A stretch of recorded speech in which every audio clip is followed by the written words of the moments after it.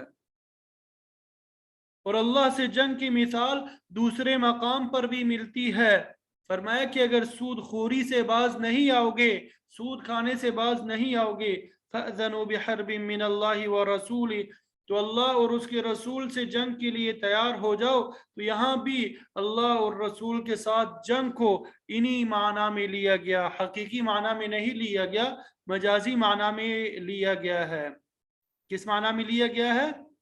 مجازی معنی میں۔ یہ جو 2 الفاظ میں آپ کے سامنے ذکر کر رہا ہوں، حقیقی معنی اور مجازی معنی، یہ اصول فقہ ایک کتاب نہیں، کئی کتابیں پڑھائی جاتی ہے، یہ پوری ایک فیلڈ ہے، ایک پورا علم ہے اصول فقہ۔ اصول فقہ سے مراد فقہ کے قوانین، یعنی قرآن اور حدیث سے مسائل کو کیسے نکالا جاتا ہے، کیسے مستنبط کیا جاتا ہے، تو وہاں پہ یہ پڑھایا جاتا ہے کہ حقیقی معنی کون سا ہوتا ہے، مجازی معنی کون سا ہوتا ہے، کہاں کہاں ہم نے حقیقی معنی مراد لینا ہوتا ہے اور کہاں کہاں ہم نے مجازی معنی مراد ہوتا ہے، یہ ساری تفصیل وہاں بیان کی جاتی ہے۔ یہ تھوڑا سا آپ کو صرف بتانے کے لیے کہ اصول فقہ کی کیا ضرورت ہوتی ہے قرآن اور حدیث کو سمجھنے کے لیے۔ تو بہرحال امام ابو بکر جساس رحمۃ اللہ علیہ نے روایت بیان کی کہ آپ صلی اللہ علیہ وسلم نے حضرت معاذ رضی اللہ تعالیٰ عنہ سے فرمایا، اے معاذ، تھوڑی سی ریاکاری بھی شرک میں داخل ہے، تو ریاکاری عملی شرک ہے، اس سے بچنا چاہیے۔ اور دوسری یہ بات فرمائی، من آذا ولیا فقد بارزنی بالحرب، کہ جس نے میرے ولی کو ایذا تکلیف پہنچائی، اس نے مجھے جنگ کا چیلنج دیا۔ تو یہاں پہ بھی مجازی معنی مراد ہے، کیونکہ اللہ تعالیٰ کسی کے ساتھ آمنے سامنے جنگ تو نہیں کرتا، مقصد یہی ہے کہ قانون کی خلاف ورزی کرنا، امن اور امان کو تباہ کرنا، گویا یہ اللہ تعالیٰ کے ساتھ لڑائی کرنا ہے۔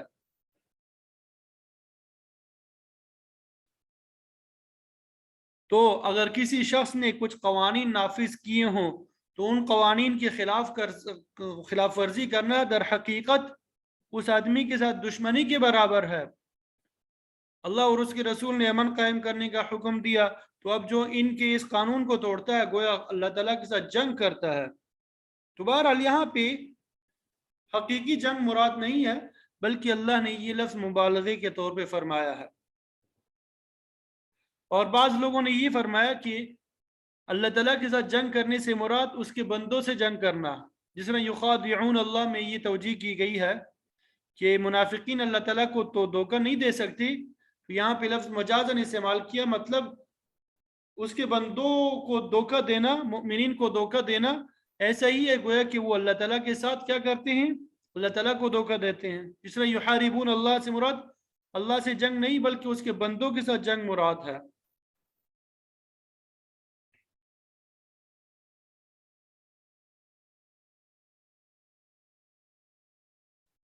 تو اللہ تعالیٰ کے قانون کی خلاف ورزی کرنا، گناہ کا ارتکاب، یہ زمین میں فساد ہی تو ہے۔ جو شخص دوسرے شخص پہ ظلم اور تعدی کرتا ہے وہ فساد فی الارض کا مرتکب ہوتا ہے، اور ایسے ہی لوگوں کے متعلق اس آیت میں سزا کا ذکر کیا گیا۔ تو ملک میں امن اور امان قائم کرنے کی ذمہ داری اسلامی حکومت اور جماعت المسلمین پہ عائد ہوتی ہے۔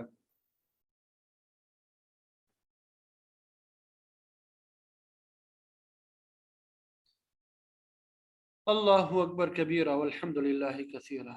تو ظاہر ہے کہ حکومت جماعت ہی کی فرع ہے، تو یہ جماعت اور حکومت دونوں کا فرض ہے کہ وہ خود بھی قانون کی پابندی کرے، امن اور امان کے مسئلے سے اس کے مسئلے کو قائم کرے، شریعت کے قوانین کو نافذ کرے۔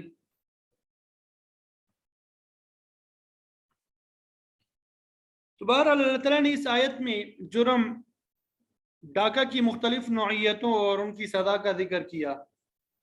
تو اس جرم میں واردات کی نوعیت 4 اقسام کی ہو سکتی۔ پہلی صورت یہ کہ ڈاکہ کا ارتکاب ہوا لیکن مجرمین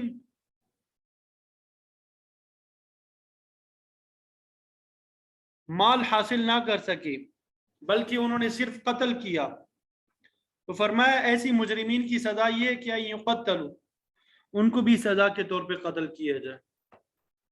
دوسری صورت یہ کہ ڈاکو جو ہے مال بھی لے گئے اور ساتھ میں قتل بھی کر گئے، تو ان کے بارے میں فرمایا او یصلبوا، ان کو سولی پہ لٹکا دیا جائے، چونکہ اس میں 2 جرم انہوں نے کیے، تو اس لیے سزائیں بھی 2 تجویز کی گئی کہ پہلے مجرم کو زندہ سولی پہ لٹکایا جائے، پھر نیزے مار مار کے اس کو ہلاک کر دیا جائے۔ تو یہ حاکم کی ثوابدید پہ منحصر ہے کہ مجرم کو کھلے عام سولی پہ لٹکا لے اور پھر عبرت کے لیے 2 یا 3 دن جس قدر مناسب سمجھے لٹکتا رہنے دے۔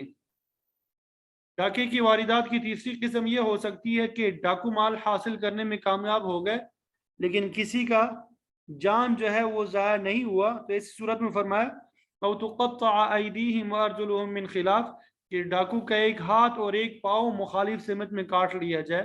من خلاف ان کا مطلب یہ کہ اگر ہاتھ دایاں کاٹا ہے تو پاؤں بایاں کٹے گا، اور اگر ہاتھ بایاں کاٹا ہے تو پاؤں دایاں ہوگا۔ اب چوتھی صورت یہ رہ گئی کہ ڈاکہ تو ڈالا گیا ہے مگر ڈاکو اپنے مقصد میں کامیاب نہیں ہو سکے، نہ تو کوئی مال و متاع حاصل کر سکے اور نہ کسی جان کو نقصان پہنچا سکے۔ مثال کے طور پہ فریق ثانی کو بروقت اطلاع مل گئی ہے، وہ چوکس ہو گئے یا آگے سے مقابلہ ہو گیا اور ڈاکو ناکام واپس لوٹ گئے، تو ایسی صورت میں مجرمین کی تعزیر کے متعلق فرمایا او ينفوا من الارض، کہ جرم کے مرتکبین کو زمین سے ہٹا دیا جائے۔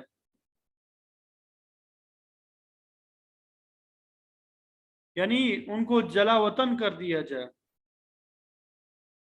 اب امام شافعی صاحب کے نزدیک زمین سے ہٹا دینے کا مطلب یہ ہے کہ مجرم کو ملک بدر کر دیا جائے، تو یہ بھی اچھی خاصی سزا ہے کہ کسی کو گھر بار اور وطن سے دور کر دیا جائے۔ لیکن امام صاحب فرماتے ہیں، امام اعظم ابو حنیفہ، اگر ایسے شخص کو ملک بدر کیا گیا تو جہاں جائے گا ہو سکتا ہے وہاں بھی اس جرم کا ارتکاب کرے۔ تو آپ کی رائے میں ینفع من الارض کا مطلب یہ ہے کہ اسے قید میں ڈال دیا جائے۔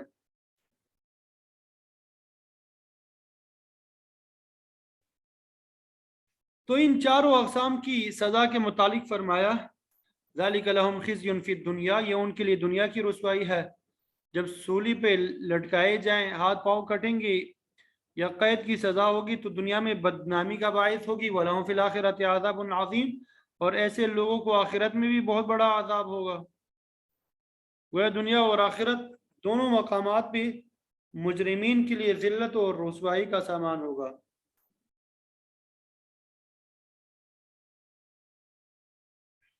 تو اس آیت سے امام اعظم ابو حنیفہ رحمۃ اللہ علیہ استدلال کرتے ہیں، دلیل پکڑتے ہیں کہ کسی جرم میں حد کو قائم کرنا یہ اس جرم کا کفارہ نہیں بنتا، بلکہ یہ زجر یعنی تنبیہ ہوتی ہے۔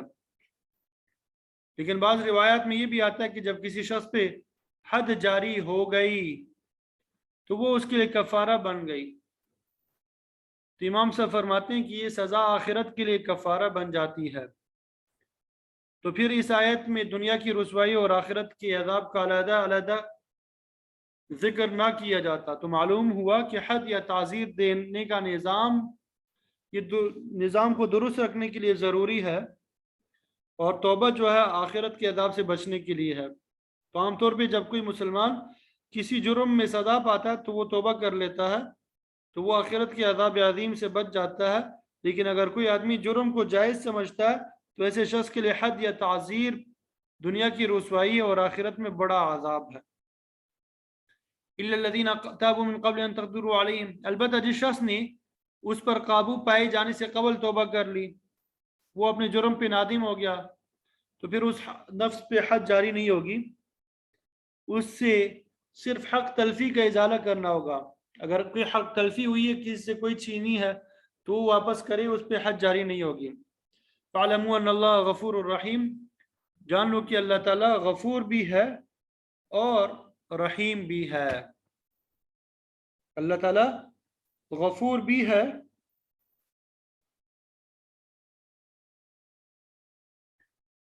اور اللہ تعالیٰ رحیم بھی ہے۔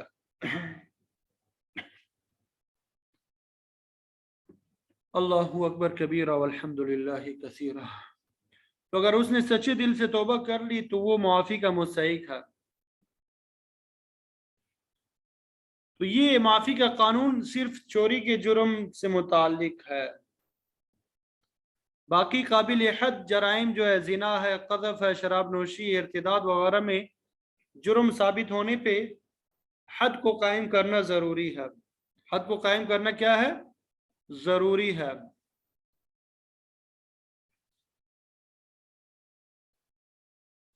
پھر آگے فرمایا آج کے سبق میں جو ہم نے پڑھا، یا ایھا الذین آمنوا اتقوا اللہ، کہ اے ایمان والو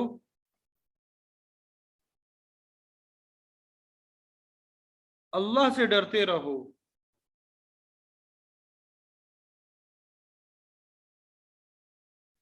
تقوی یا خوف خدا کی اولین علامت یہی ہے کہ انسان بدعقیدگی سے بچ جائے، شرک اور کفر کے قریب نہ آئے، اور دوسرے نمبر پہ معاصی ہے کہ انہیں چھوڑ دیا جائے۔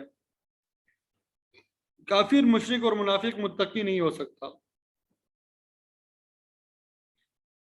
شاہ ولی اللہ محدث دہلوی رحمۃ اللہ علیہ فرماتے ہیں کہ تقوی کا مفہوم ہوتا ہے حفاظت حدود، یعنی شریعت کے قائم کیے ہوئے حدود کی حفاظت کرنا۔ عبداللہ ابن عباس رضی اللہ تعالیٰ عنہما کا قول ہے کہ متقی وہ لوگ ہیں جو کفر، شرک، نفاق اور معاصی سے بچتے ہیں، نیکی پہ عمل کرتے ہیں۔ عدل اور انصاف ان کا خاصہ اور لازمہ ہوتا ہے۔ اور خوف خدا سے مراد ایسا ڈر نہیں ہوتا جیسا کہ سانپ یا بچھو سے آتا ہے، بلکہ اس خوف سے مراد یہ ہے کہ انسان کہیں اللہ تعالیٰ کی رحمت اور اس کی خوشنودی سے دور نہ جا پڑے۔ انسان کے دل میں یہ خوف ہمیشہ موجود رہنا چاہیے کہ کوئی کام اللہ کی مرضی کے خلاف نہ ہو جائے۔ تو فرمایا اے ایمان والو اللہ سے ڈرو، وابتغوا الیہ الوسیلہ، اور اللہ کی طرف وسیلہ تلاش کرو۔ لفظ وسیلہ متعدد معانی میں استعمال ہوتا ہے۔ وسیلہ کا معنی قرب بھی ہوتا ہے، اس کا ایک معنی مرتبہ بھی ہوتا ہے، حاجت بھی ہوتا ہے۔ لیکن مفسر قرآن حضرت عبداللہ ابن عباس رضی اللہ تعالی عنہما اور دیگر مفسرین فرماتے ہیں کہ یہاں وسیلہ تلاش کرنے کے معنی میں ہے تقربوا الیہ بطاعتہ والعمل بما یرضیہ، کہ اللہ تعالیٰ کا قرب حاصل کرو اس کی اطاعت کے ساتھ اور اس چیز کے ساتھ جو اللہ کو راضی کرتی ہے۔ لفظ وسیلہ سین اور صاد دونوں کے ساتھ آتا ہے اور اس کا معنی قرب اور اتصال ہوتا ہے۔ اس کا معنی قرب اور وصال ہوتا ہے۔ اللہ اکبر کبیرہ۔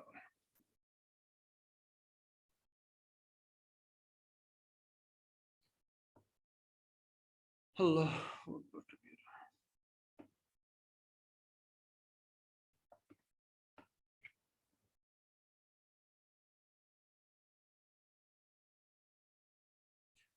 تو عربی میں وسیلہ قرب کے معنی میں بھی استعمال ہوتا ہے، اور وسیلہ جنت میں ایک اعلیٰ مقام کا بھی نام ہے۔ آپ صلی اللہ علیہ وسلم کا فرمان ہے کہ وسیلہ ایک بلند ترین مقام ہے، اور وہ اللہ تعالیٰ کی مخلوق میں سے صرف ایک شخص کو ملے گا۔ میں امید کرتا ہوں کہ وہ میں ہی ہوں گا۔ تو اذان کے بعد مجھ پہ درود پڑھا کرو اور میرے لیے وسیلے کی دعا کیا کرو۔ اللہم رب هذه الدعوة التامة والصلاة القائمة آتی محمد الوسیلہ آتی محمدن الوسیلۃ۔ تو یہ دعا امت کے حق میں بھی بہتر ہوگی۔ تو اس منزلت کا نام وسیلہ ہے جسے ہم اذان کے بعد دعا میں طلب کرتے ہیں۔ بہرحال اللہ تعالیٰ کی طرف وسیلہ تلاش کرنے کا مطلب یہ بھی ہے کہ اس کی طرف متوجہ ہو، اپنی حاجتیں اسی سے طلب کرو۔ تو حاصل کلام یہ کہ تقرب الی اللہ کے جتنے بھی ذرائع ہیں وہ سب وسیلہ کہلا سکتے ہیں۔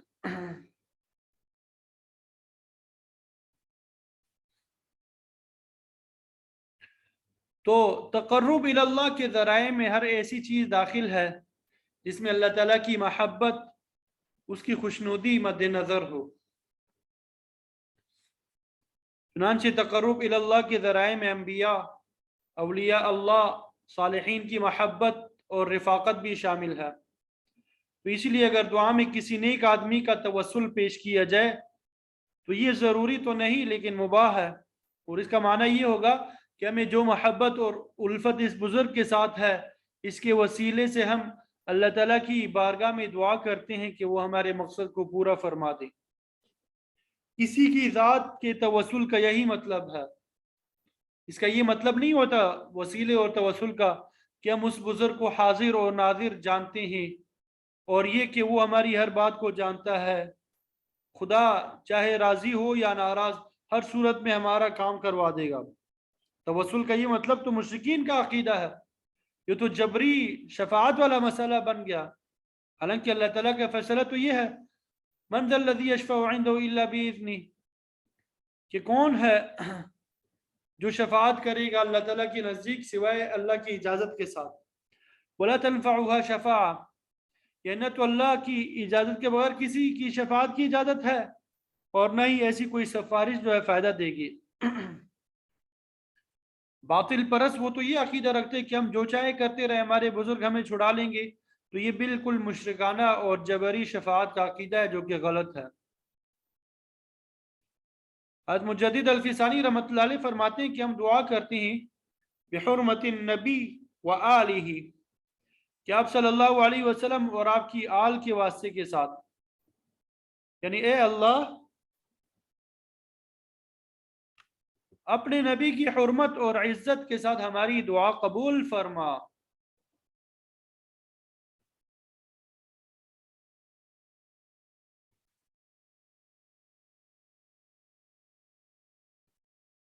اللہ اکبر کبیرہ۔ تو جو ہم وسیلے کو جائز قرار دیتے ہیں، یا علماء وسیلے کو جائز قرار دیتے ہیں، وہ اسی معنی میں کہ اصل مانگنا تو اللہ تعالیٰ سے ہی ہے، لیکن درمیان میں کسی بزرگ کا واسطہ وہ کرنا ہے کہ اس بزرگ کی بزرگی کی وجہ سے ہمیں عطا فرما دے۔ مانگنا اللہ تعالیٰ سے ہی ہے۔ اور اعمال کا جو توسل ہے سب کے نزدیک جائز ہے۔ اعمال کا توسل جو ہے، اعمال کا وسیلہ جو ہے، یہ سب کے نزدیک جائز ہے۔ بخاری شریف میں 3 آدمیوں کا ذکر آتا ہے جو پہاڑ کی غار میں پھنس جاتے ہیں۔ انہوں نے اپنے نیک اعمال کے توسل سے دعا مانگی تو اللہ تعالیٰ نے ان کو مصیبت سے نجات دے دی۔ فرمایا اے ایمان والو، اللہ سے ڈرو اور اس کی طرف وسیلہ تلاش کرو۔ وجاہدوا فی سبیلہ لعلکم تفلحون، اور جہاد کرو اس کے راستے میں تاکہ تم فلاح پا جاؤ۔ جہاد میں ہر قسم کا جہاد، مالی، جانی، قلمی اور زبانی شامل ہے۔ جس طرح کفر کو مٹھانے اور ظلم کو ختم کرنے کے لیے جانی اور مالی جہاد کیا جاتا ہے، اسی طرح قلمی جہاد بھی بڑی اہمیت کا حامل ہے۔ جن لوگوں نے قرآن مجید کے ترجمے کیے ہیں، تفسیریں لکھی ہیں، حدیث کی کتابیں مرتب کی ہے، انہوں نے اپنے قلم سے جہاد کیا۔ قرآن مجید میں جگہ جگہ موجود ہے جاہدوا باموالکم وانفسکم، اپنے مال اور جان کے ذریعے جہاد کرو۔ دین کی اقامت، اس کی تقویت کے لیے جو شخص مال خرچ کرتا ہے تو گویا کہ وہ بلا شبہ جہاد میں حصہ لیتا ہے۔ نظام اسلام کی سربلندی کے لیے روپیہ خرچ کرنا یہ جہاد ہے، لیکن اس کے برخلاف کھیل تماشے پہ خرچ کرنا، فضول عمارات بنانا، عیاشی اور فحاشی پہ خرچ کرنا، یہ شیطان کے راستے پہ خرچ کرنا ہے۔ اگر مسجد یا مدرسے کی تعمیر پہ خرچ کیا جائے گا، کسی کتاب کی اشاعت میں تعاون کیا جائے گا، تو یہی آخرت کا ذخیرہ بن جائے گا۔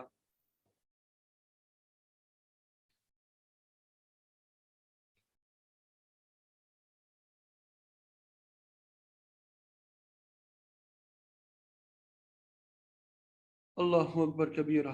پھر آگے اللہ تعالیٰ نے آخرت میں کفار کی بے بسی کا ذکر فرمایا، ان الذین کفروا، بے شک وہ لوگ جنہوں نے کفر کا راستہ اختیار کیا، لو ان لهم ما فی الارض جميعا ومثله معه، کہ جو کچھ زمین میں اگر سب کا سب ان کا ہو جائے اور اس جیسا مزید بھی، یعنی اگر پوری زمین جو ہے سونے چاندی اور مال و دولت سے بھر جائے اور ان کی ملکیت ہو، اس سے ڈبل کے مالک بھی وہ ہو جائے، اور پھر وہ اس پورے مال کو لیفتدوا به من عذاب یوم القیامہ، قیامت کے دن کے عذاب کے بدلے میں فدیہ میں دینا چاہے، ما تقبل منہم، تو ان سے یہ فدیہ قبول نہیں کیا جائے گا۔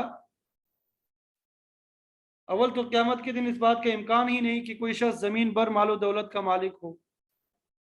تاہم اللہ تعالیٰ نے فرمایا کہ فرض کرو ایسا ہو جائے اور وہ شخص یہ سب کچھ بلکہ اس سے دگنا بھی فدیہ ادا کر کے عذاب سے بچنا چاہے تو بھی بچ نہیں سکے گا۔ فَلَهُمْ عَذَابٌ عَلِيمٌ، انہیں دائمی عذاب کا مزہ چکنا ہوگا۔ مطلب یہ کہ آخرت کی فلاح اس مال و دولت پہ نہیں، اس کا انحصار جو ہے تقوی اور جہاد، تقرب اللہ، ایفاء عہد اور شریعت کے احترام جیسے اعمال صالحہ پہ ہے۔ فرمایا کفار لوگ آگ کے عذاب میں مبتلا ہونے کے بعد یریدون ان یخرجوا من النار، اس دوزخ سے نکلنا چاہیں گے، وما هم بخارجین منہا، لیکن وہ اس سے نہیں نکل سکیں گے۔ جہنم کے شعلے ان لوگوں کو جہنم کے کنارے تک لائیں گے، وہ کوشش کریں گے کہ چھلانگ لگا کے باہر کھود جائیں، لیکن انہیں دوبارہ جہنم کی گہرائیوں میں پھینک دیا جائے گا۔ کلما ارادوا ان یخرجوا منها اعیدوا فیہا، جب بھی وہ باہر نکلنے کی کوشش کریں گے انہیں دوبارہ اس میں جھونک دیا جائے گا۔ تو جہنم سے آزادی کا ذریعہ صرف ایمان اور تقوی ہے۔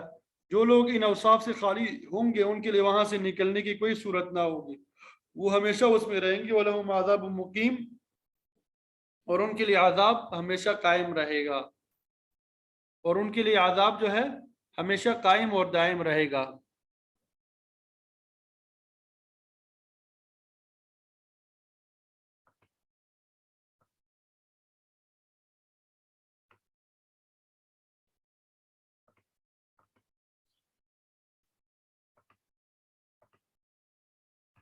پھر آگے والسارق والسارقہ،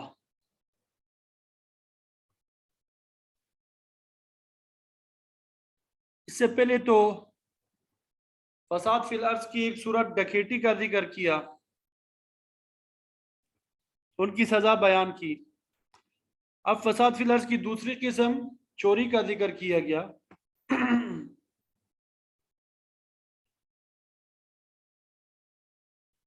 تو چوری کرنے والا چاہے مرد ہو یا عورت، ان کے ہاتھ جو ہے وہ کاٹ دیے جائے۔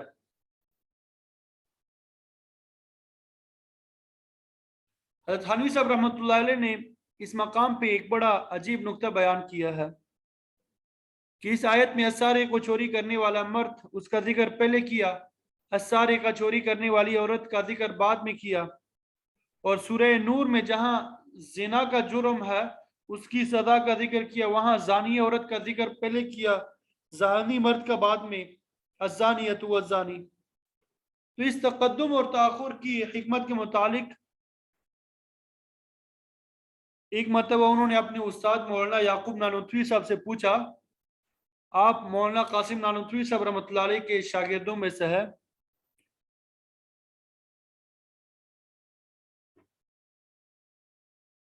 تو اس کی وضاحت اس الفاظ میں کی کہ چوری کے معاملے میں عورت کی نسبت مرد طاقتور اور باہمت ہوتا ہے، کام کاج اور محنت مشقت کرنے کے قابل ہوتا ہے، تو اگر وہ چوری کا ارتکاب کرے تو عورت کی نسبت زیادہ ذمہ دار اور زیادہ گناہ گار ہوتا ہے۔ اسی لیے اللہ تعالیٰ نے چوری کے معاملے میں اس کا پہلے ذکر کیا سارق، اور عورت چونکہ مرد کے مقابلے میں کمزور واقع ہوئی ہے، زیادہ محنت اور مشقت بھی نہیں کر سکتی، اس لیے اس کا ذکر مرد کے ذکر کے بعد کیا گیا۔ لیکن جہاں تک زنا کا تعلق ہے، اس میں عورت جو ہے اس برے کام کی زیادہ ذمہ دار ہوتی ہے۔ اللہ تعالیٰ نے اس میں شرم اور حیا کا مادہ زیادہ رکھا ہے، تو اگر عورت اس فعل کا ارتکاب کرتی ہے تو مرد کی نسبت زیادہ ذمہ دار اور زیادہ گنہگار وہ ہے۔ یہی وجہ ہے کہ زنا کے معاملے میں اللہ تعالیٰ نے عورت کو مقدم رکھا اور مرد کو مؤخر رکھا۔ تو یہاں پہ اس آیت میں والسارق والسارقہ، اس میں صرف ہاتھ کے کاٹنے کا حکم دیا گیا، لیکن اس بات کی وضاحت نہیں کی گئی کہ چور کا ایک ہاتھ کاٹا جائے یا دونوں۔ تاہم علماء کا اس بات پہ اتفاق ہے کہ چوری کا جرم ثابت ہونے پہ صرف ایک ہاتھ کاٹا جائے گا، نہ کہ دونوں۔ البتہ چوری کے نصاب کے متعلق فقہا میں اختلاف پایا جاتا ہے۔ حسن بصری رحمۃ اللہ علیہ اور بعض دیگر حضرات فرماتے ہیں کہ یہاں مطلق چوری کا ذکر ہے تو اس کا کوئی نصاب نہیں ہے، کم سے کم مالیت کی چوری پہ بھی ہاتھ کاٹ دیا جائے گا۔ لیکن جمہور علماء فقہا فرماتے ہیں کہ چوری کا ایک نصاب ہے، احادیث سے بھی چوری کا نصاب ثابت ہوتا ہے۔ امام مالک رحمۃ اللہ علیہ فرماتے ہیں کہ چوری کا نصاب 1/4 دینار یا 3 درہم کی مالیت کے برابر ہے۔ اس سے کم مالیت کی چوری پہ قطعیت ہاتھ کاٹنے کی سزا نہیں ہے۔ یاد رہے کہ دینار سونے کا سکہ ہوتا تھا اور اس کا وزن 4 ماشے ہوتا تھا، اور درہم چاندی کا سکہ ہوتا تھا اور اس کا وزن تقریباً 3.25 ماشے ہوتا تھا۔ امام شافعی صاحب رحمۃ اللہ علیہ کے نزدیک بھی چوری کا نصاب 3 درہم ہے، بعض علماء 5 درہم بھی کہتے ہیں، لیکن امام اعظم ابو حنیفہ رحمۃ اللہ علیہ فرماتے ہیں کہ چوری کا نصاب 10 درہم ہے۔ اس سے کم مالیت کے سرقے چوری پہ حد جاری نہیں ہوگی۔ اصل روایات میں اختلاف پایا جاتا ہے۔ حضرت عبداللہ ابن مسعود رضی اللہ تعالیٰ عنہ کی روایت میں آتا ہے کہ آپ صلی اللہ علیہ وسلم کے زمانے مبارک میں ایک ڈال کی چوری پر چور کا ہاتھ کاٹا گیا، تو اس وقت تک ڈال کی قیمت 3 درہم یا 5 درہم تھی، بعض روایات میں 10 درہم کا ذکر بھی ہے۔ تو مختلف فقہا نے چوری کا نصاب جو ہے مختلف بیان کیا، بعض نے 3، بعض نے 5، بعض نے 10 درہم، لیکن 10 درہم پہ کسی کا اختلاف نہیں ہے، اور احتیاط بھی اسی میں ہے کہ 10 درہم سے کم مالیت کی چوری پہ ہاتھ نہ کاٹا جائے۔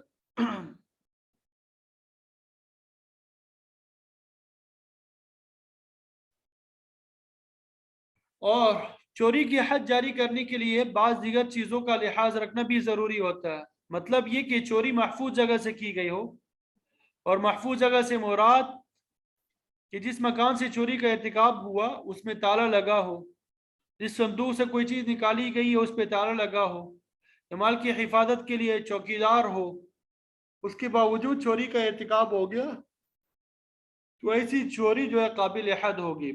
لیکن اگر ایسا مال چوری کیا گیا جس کی حفاظت کا کوئی بندوبست نہیں کیا گیا تو اس پہ حد جاری نہیں ہوگی۔ شراکت کے مال میں سے اگر کوئی حصے دار چوری کرے تو اس پہ بھی حد نہیں لگے گی۔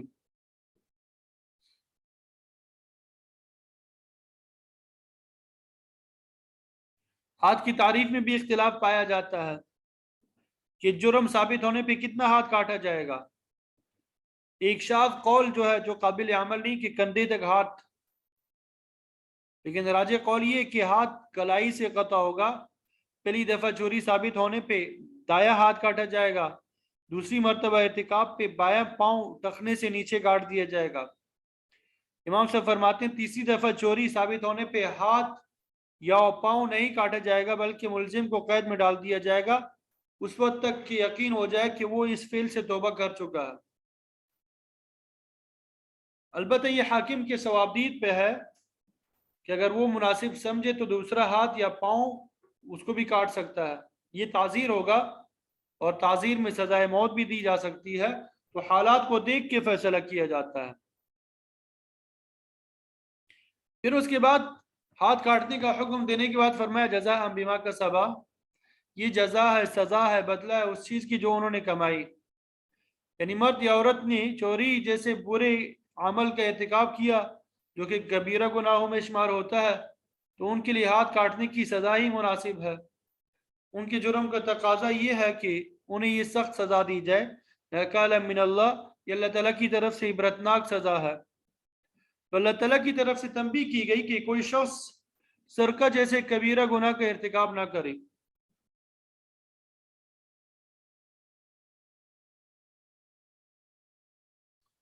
تو حدود کے نفاذ بلکہ ہر عدالتی کارروائی میں سفارش کی سخت ممانعت ہے۔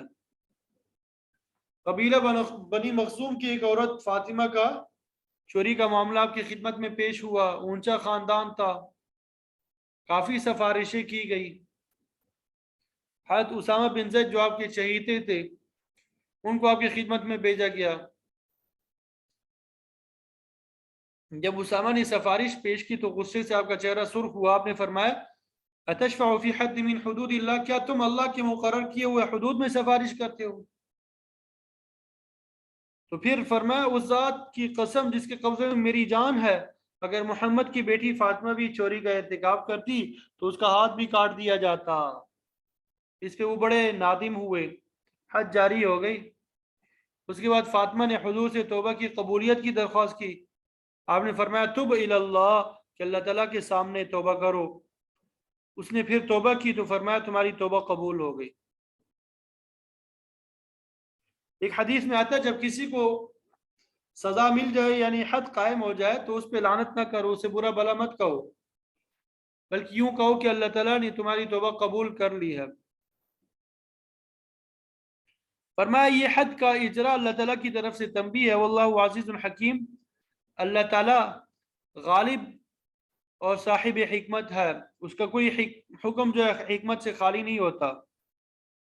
اگرچہ اس نے سزائیں جو ہے سخت مقرر کی ہے لیکن یہ انسانوں کی مصلحت کے لیے ہے، امن اور امان کے قیام کے لیے ہے، انسانی جانوں کے حفاظت کے لیے ہے۔ فمن تاب من بعد ظلمہ، جس نے ظلم یعنی چوری کرنے کے بعد توبہ کر لی، واصلح، اور اپنے آپ کی اصلاح کر لی، یعنی اللہ تعالیٰ سے سابقہ گناہوں کی معافی مانگی اور آئندہ سے باز آ گیا، فإن اللہ یتوب علیہ، تو اللہ تعالیٰ اس کی توبہ قبول فرماتا ہے، کیونکہ ان اللہ غفور الرحیم، اللہ تعالیٰ بخشش کرنے والا مہربان ہے۔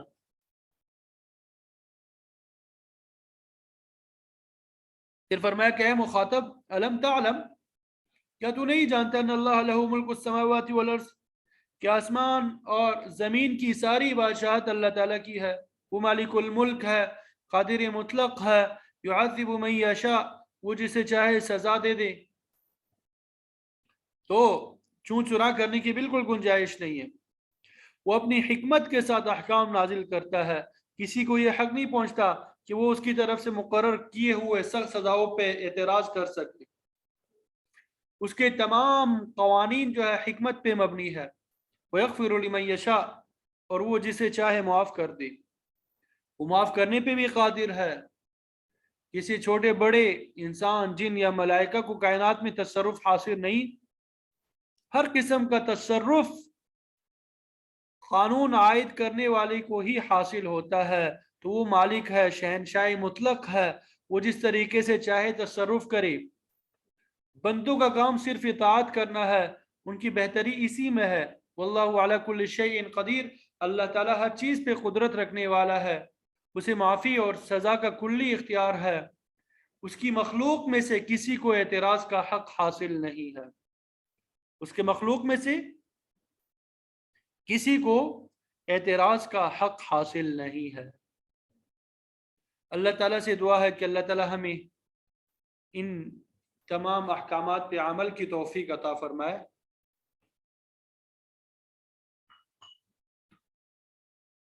وآخر دعوانا ان الحمد للہ رب العالمین.